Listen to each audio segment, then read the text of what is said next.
Hello, welcome to CCK Live, or Not So Live in this particular case. I'm Brad Hennings with Chisholm, and Kilpatrick.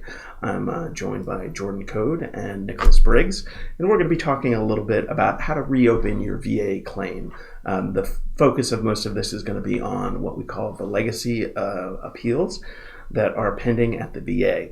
If you have any questions as we're going along, please feel free to reach out to us on our website, cck-law.com, or Facebook. Leave us any questions there, or anywhere else you can get in contact with us, and we'd be happy to try to answer any questions you might have. So going right into it, so why do you need to reopen a VA claim? So the reason you need to reopen a VA claim is because after a veteran files a claim for benefits and it becomes final, that means the veteran gets a decision and doesn't appeal it, and it's an unfavorable decision, and a year passes, it becomes what they call final. So basically you have to start over from scratch. However, you can reopen it if you find and submit new and material evidence. And in this CCK Live, we're going to break down when a veteran should reopen a claim and when there may be better options, what counts as new and material evidence. We're going to talk a little bit about the new appeal system, VA appeals reform, and what the equivalent of new and material evidence is, and then common pitfalls to avoid when opening your claim, as well as some additional things. So when does a decision become final? So decisions issued by VA have an appeal period. In the case of a rating decision, you have within a year to file an appeal of that decision. If they happen to issue a statement of the case, then you have 60 days or the full year if it happened to have been issued within a year after the rating decision, whatever comes later. And then after a board decision, you have 120 days to appeal it. So if you're out of those time frames, depending on the type of decision that you received, you would need to reopen the claim to get it adjudicated by VA again. Okay. And so what kinds of VA claims can be reopened? So generally service connection claims for disability compensation, dependency claims, and burial benefits. Claims that cannot be reopened are increased rating claims. Okay. So is there a limit to how long you can wait before reopening a claim? Nope. No time limit. Okay, so if I file something in 1995, I filed for service connection for PTSD, for example, and it's now 2019, I can attempt to reopen my claim even though it's been 14 years. Absolutely. Okay. So VA requires veterans to have new and material evidence to reopen a claim under the legacy appeal system. So what does new and material really mean? So new seems pretty self-explanatory, something that VA did not have before it when it made its previous decision. Material evidence is where it gets a little bit trickier. So I think the best way to explain what material evidence is give an example. It's generally something that relates to the reason why a veteran's claim was previously denied. So if we looked at a claim for service connection for a knee disability, for example, and VA in the decision when they deny the service connection originally, they find that the veteran does have a current knee disability and also that he or she did have an injury in service, but deny the claim because there's no evidence that connects the current disability to the injury in service. That's the type of evidence that you would need to reopen the claim. That would be material evidence. So for example, if you were to submit an opinion from a doctor that said that the current knee disability was related to the in-service injury, that would be material evidence. But if a veteran just submitted more evidence about the injury in service or about the current diagnosis of the knee disability, that would not be qualify as material evidence to reopen the claim.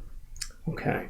So now, can you reopen a claim in VA's new appeal system, the Appeals Modernization Act, or appeals reform? So in theory, yes, but it's referred to by a different name. It's now what's called a supplemental claim. So the new system is different in that a supplemental claim can include an increased rating claim, but either way, you're asking VA to file to re-adjudicate the issue after filing what's now called a supplemental claim. So is there a meaningful difference between new and material, which is what's required under the legacy system, and new and relevant, which is required under appeals reform? Sure. So in theory, yes, there is supposed to be a difference. New and material evidence is already meant to be a relatively low bar, and VA has made it clear throughout this process that new and relevant is supposed to be an even lower evidentiary bar. That said, it remains to be seen how they're actually going to apply the standard once they start adjudicating these issues. So to enter this supplemental claim lane, or to file this supplemental claim, do you have to prove you have new and relevant evidence? Yes, and it would be a good idea to make sure that you include why the evidence is new and relevant in your submission, because it's possible that VA could deny that issue to begin with. They won't even get to the merits of the underlying claim because they've determined that the evidence isn't new and relevant. So the sooner in the process you can make that clear, the better. So you either have to submit the new and relevant evidence on your own, or you have to identify where it might be for the VA to go out and get it and say, I've received treatment at the VA hospital showing I have a clear current diagnosis of something now, and that's why you denied me before. That's new and relevant. Please adjudicate my claim. Yes. Okay. So back to the legacy system. How do you request that your claim be reopened? So you would submit the request to your local regional office, and it would be best to submit the new material evidence with that request, and maybe give an explanation for why you believe it's new and material, and how it relates to the reason why VA denied your claim in the first place. How can you be sure that they won't just create a new claim that you're starting from scratch? So you can be sure they won't do that, because that's not a thing. They can't do that.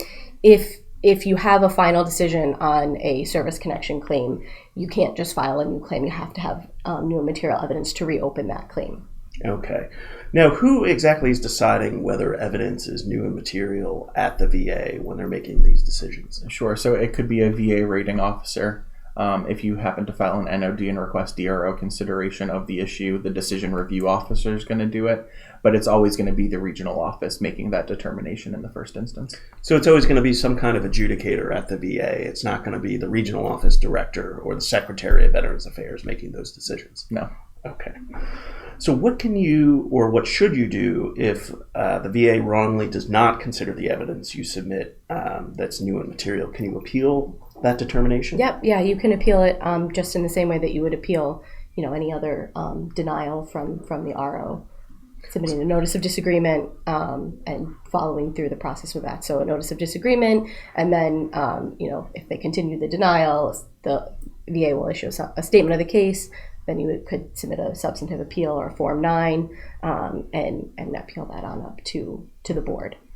So that's an example of appealing in the legacy system, which you can do. And in the new system, appeals reform, the supplemental claims, whether something is new and relevant, can also be appealed all the way through the various options they have.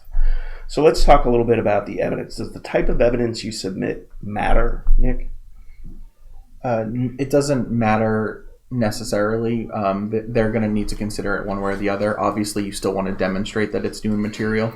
There is one specific type of evidence that's more important because VA needs to go through a different set of procedures to consider it, and that new type of evidence would be new service department records that weren't considered or submitted previously.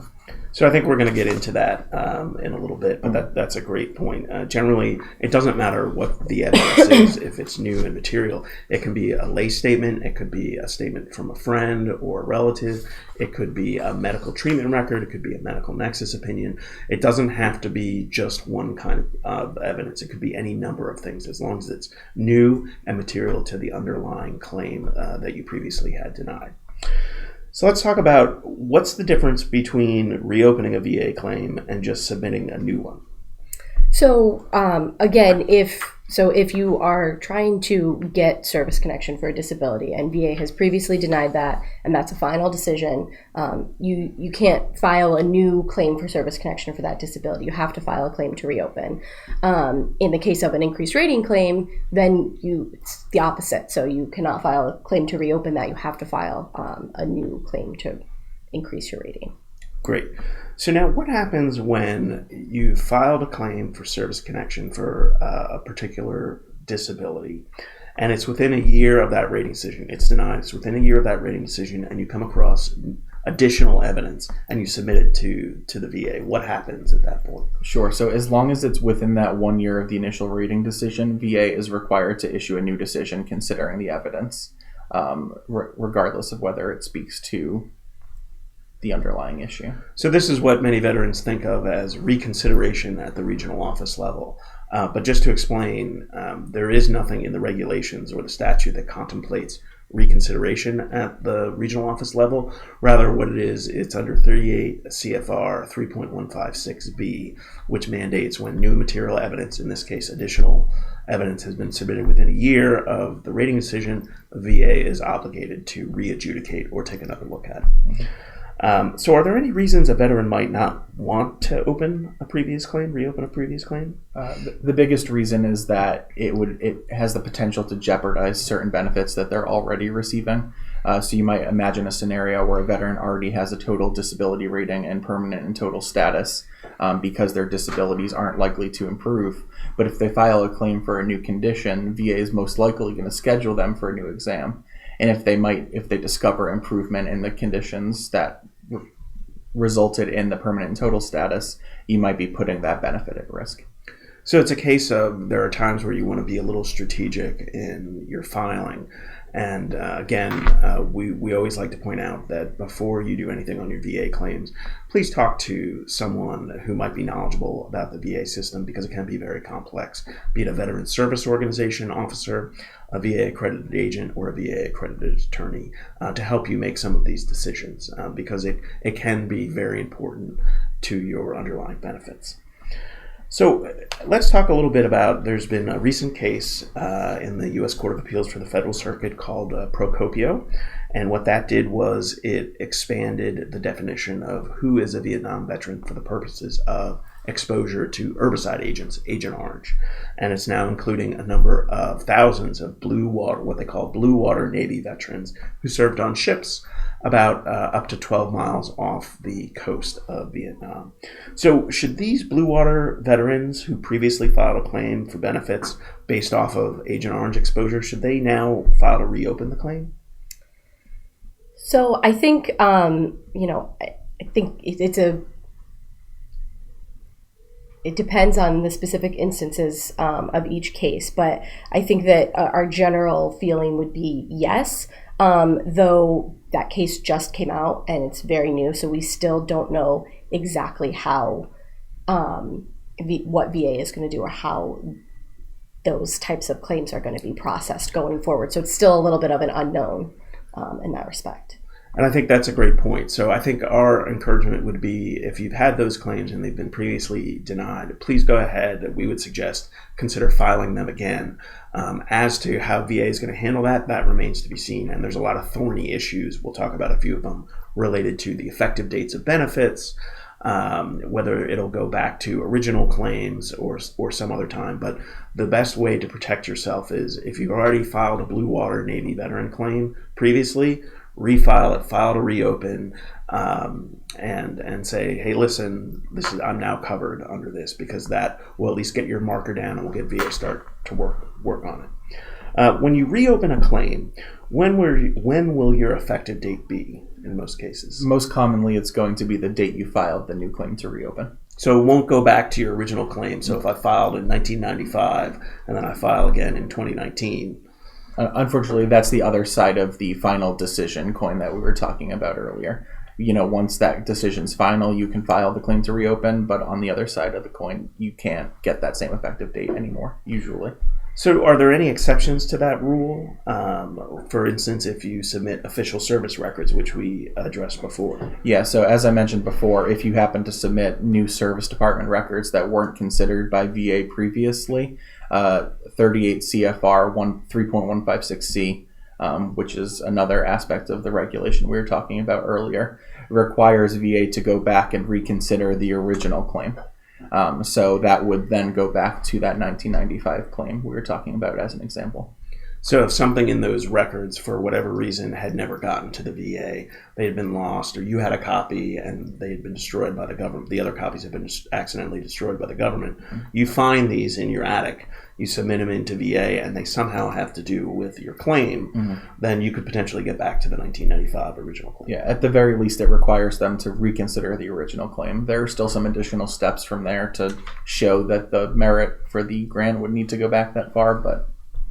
Okay, so what does VA consider? What is a service record exactly? So it has to be an official record, so something, for example, gathered by the Department of Defense, or Military Service Department, or VA archives. And it also has to be a record that existed at the time the original claim was filed, but not associated with the claims file at that point. Okay, so what about if the records were just forwarded from the Army or the Navy, the Air Force, the Marines, and it's years after you filed your claim? Would this 3.156C still potentially apply? Yeah, again, it's not a matter of when they received it. It's just a matter of did they exist at the time and are they relevant to the issue that you're seeking service connection for. So even if tomorrow they find new records and submit them to VA and they're relevant to your case, they would still be applicable and allow you to pursue reconsideration. So that would also include records that were potentially declassified, that existed but just weren't available years prior. We don't have a lot of cases like that, but we do have some clients where some of their records were classified and only became declassified much more recently. Sure. How about Navy deck logs? Are those service records, especially as it relates to these blue water veterans, to show where the ships may have been and whether the veteran was on that ship? Yeah, so Navy deck logs would fall under that category. One thing to keep in mind is that typically deck logs just aren't going to be associated with the record unless you make it clear to them that there's something in the records that would support your case. So VA is not usually going to go out on their own and request the deck logs unless there's a reason for them to. The reason that this would be important for blue water veterans is because these deck logs will usually show down to a specific point of latitude and longitude where these ships are at a given time. So that provides pretty solid evidence of where a ship was and if it falls into that 12 nautical mile boundary. So one of the other questions a lot of veterans have, particularly the blue water veterans, are will they maintain an original effective date if they ultimately receive benefits if they applied in the past. So another example, they applied in 1995, were denied for being in blue water, apply in 2019, are now granted. What will their effective date be? So our understanding is it depends on what VA does. We believe that there are divergent views as to how VA is going to handle this. We believe this is likely covered under what they call the NEMR provisions, in which case you could potentially get back to 1995, but we're not entirely sure how that's all going to shake out at this point. Is that fair to say? Yeah. Okay. So can you appeal a reopened claim if you disagree with the VA's decision again? Yes, you can. And if it goes up to the Board of Veterans Appeals and the board, denies a claim to reopen, you can appeal that to the Court of Appeals for Veterans Claims. And that's going to be true under the legacy system or under the new appeals reform system. Again, we've been focused more in this discussion on the legacy appeal system, just because there's still many cases sitting in the system, and we're just about to get started with the new appeal system or the appeals modernization and appeals reform. However, many of the principles related to new and material evidence will also apply to the new and relevant evidence standard that is going to apply to the new claims. Well, with that, I just wanted to thank everyone for joining us. Again, this is Brad Hennings with Chisholm and Kilpatrick, joined by Jordan Code and Nicholas Briggs. Thank you for joining us. Are there any final words that you have about the topic? I think just this is complicated stuff. And it's often very fact dependent. And so really, if you've got any questions, reach out to a veteran service organization or us or someone who has works in the field and has knowledge and experience in it, because it's complicated and isn't super easy to navigate. Nick? Just again, it's not really a matter of submitting any old evidence. You just want to make sure that what you're submitting is relevant to the entitlement that you're trying to establish. And like Jordan mentioned, talking to a service organization could help you make sure you have all of your ducks in a row. Great. Well, thanks again. Again, reach out to us on cck-law.com or on Facebook or any of the other various social media presences we have. Please feel free to call with any questions or concerns. Thank you again for joining us, and have a great day.